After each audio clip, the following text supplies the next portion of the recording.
নমস্কার বন্ধুরা, আমি ঋত্বিক আর আমাদের চ্যানেল ভবিষ্যৎ দৃষ্টিতে সকলকে স্বাগত জানাই। বন্ধুরা, আজকে আমরা কথা বলবো চন্দ্রের মহাদশা, যা কিনা 10 বছরের মানসিক ও আবেগীয় রূপান্তরের পথ।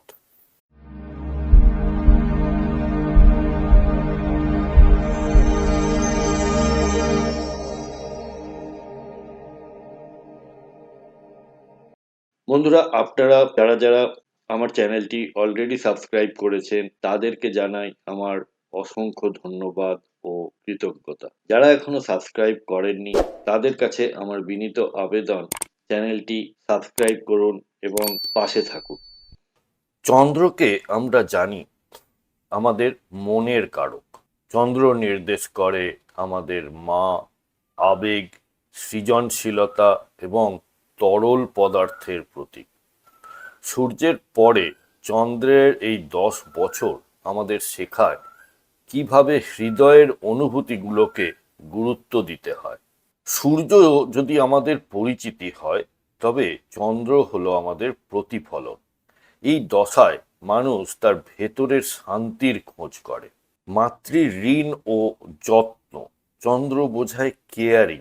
চন্দ্র মহাদশার মূল উদ্দেশ্য হলো জীবনের যত্ন বা নার্চারিং, মায়ের সাথে সম্পর্ক এবং মহিলাদের প্রতি আপনার দৃষ্টিভঙ্গি এই সময় আপনার ভাগ্য নির্ধারণ করে।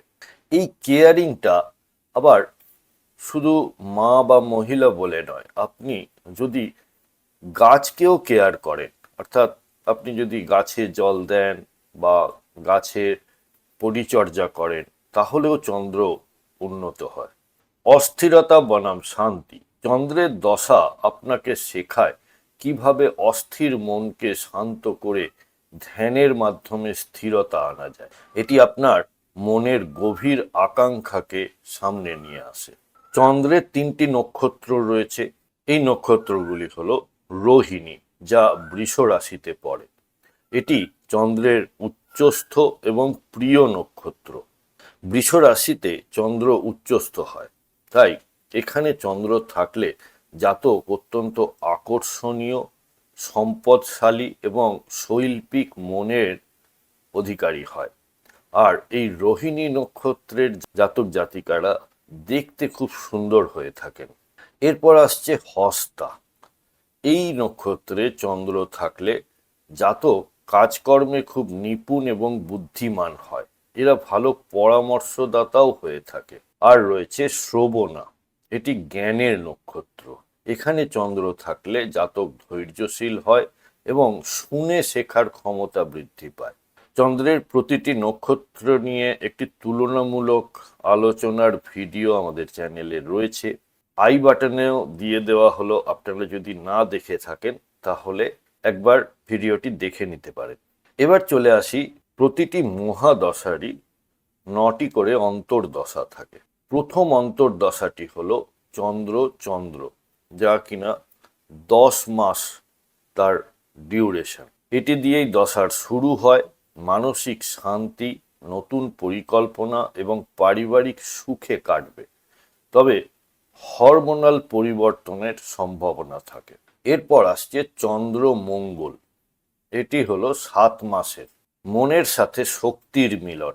হঠাৎ খুব সাহসী হয়ে ওঠা বা খুব রেগে যাওয়া উভয়ই হতে পারে। রক্তচাপ বা ছোটখাটো দুর্ঘটনার ব্যাপারে একটু সাবধানতা অবলম্বন করে চলতে হবে। চন্দ্র রাহু, এটি হলো 1.5 বছরের। এটি ভ্রম বা বিভ্রান্তির সময়।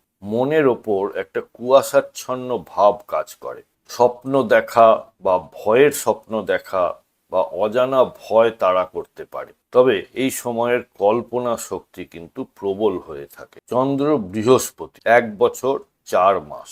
এটি গজলক্ষ্মী যোগের মতো কাজ করে। জ্ঞান বৃদ্ধি, সম্মান লাভ এবং শুভ কাজের জন্য এটি শ্রেষ্ঠ সময়। চন্দ্র শনি, এটিও 1.5 বছরের।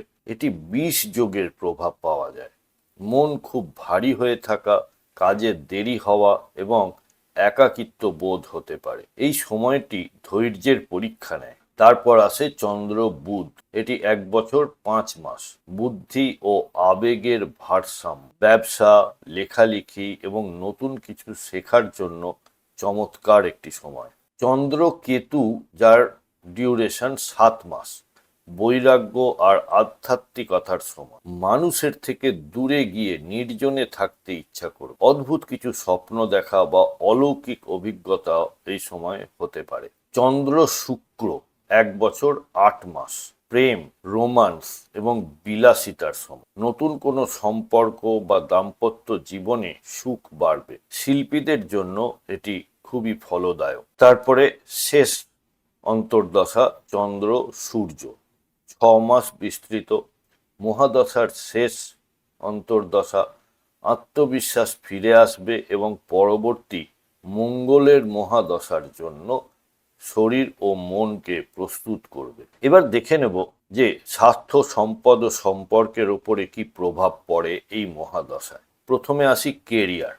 যারা লিকুইড জাতীয় বিজনেস করেন, দুধ, তেল, জল বা আমদানি রপ্তানি বা নার্সিং বা কাউন্সেলিং, ট্রাভেলিং ব্যবসার সাথে যুক্ত, চন্দ্র তাদের প্রচুর সাফল্য দেয়। মায়ের আশীর্বাদ এই দশায় কবজের মতো কাজ করে। প্রেমের সম্পর্কে খুব বেশি সংবেদনশীলতা বা ভুল বোঝাবুঝি হতে পারে, কারণ মন খুব চঞ্চল থাকে। স্বাস্থ্যের দিক থেকে চন্দ্র আমাদের জলীয় অংশকে নিয়ন্ত্রণ করে। সর্দি কাশি, ফুসফুসের সমস্যা, অনিদ্রা বা মানসিক অবসাদ সম্পর্কে সতর্ক থাকতে হবে। এবার আসি প্রতিকারের ব্যাপারে। আধ্যাত্মিকভাবে যে প্রতিকার হয় সেটি হলো ভগবান শিবের আরাধনা চন্দ্রের শ্রেষ্ঠ প্রতিকার।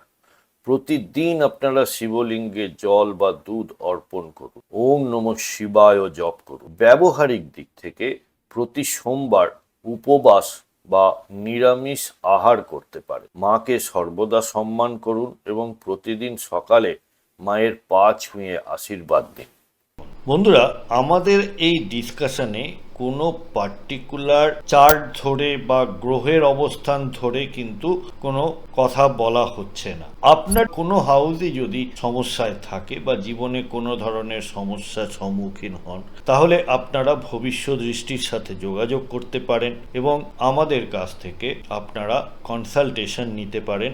আপনাদের ন্যাটাল চার্ট বা গ্রহগত অবস্থান জন্মকালীন, তার সাথে দশা, অন্তর্দশা এবং আগামী দিনের যে ট্রানজিট এবং তার প্রভাব, এই সব মিলিয়ে আপনারা একটি রেজাল্ট বা সলিউশন আমাদের থেকে পেতে পারেন। কন্ট্যাক্ট নাম্বার এবং ওয়েবসাইট এবং চেম্বারের অ্যাড্রেস সবই দেওয়া হলো, আপনারা সময় মতো যোগাযোগ করতে পারেন। শেষ করার আগে আরেকবার, চন্দ্রের মহাদশা হলো আপনার মনের আয়না। যদি মন জয় করতে পারেন তবে আপনি জগৎ জয় করতে পারবেন। অস্থির হবেন না। এই 10 বছর আপনার ভেতরের সৃজনশীলতাকে বিকশিত করার সময়। বন্ধুরা, প্রতিবেদনটি কেমন লাগলো আমাকে অবশ্যই লিখে জানাবেন কমেন্ট বক্সের মাধ্যমে। যদি ভালো লেগে থাকে তাহলে একটি লাইক করবেন আর আত্মীয় স্বজন বন্ধু বান্ধবের সাথে শেয়ার করতে ভুলবেন না। আজকের পর্ব এখানেই শেষ করছি। সাথে থাকার জন্য অনেক ধন্যবাদ।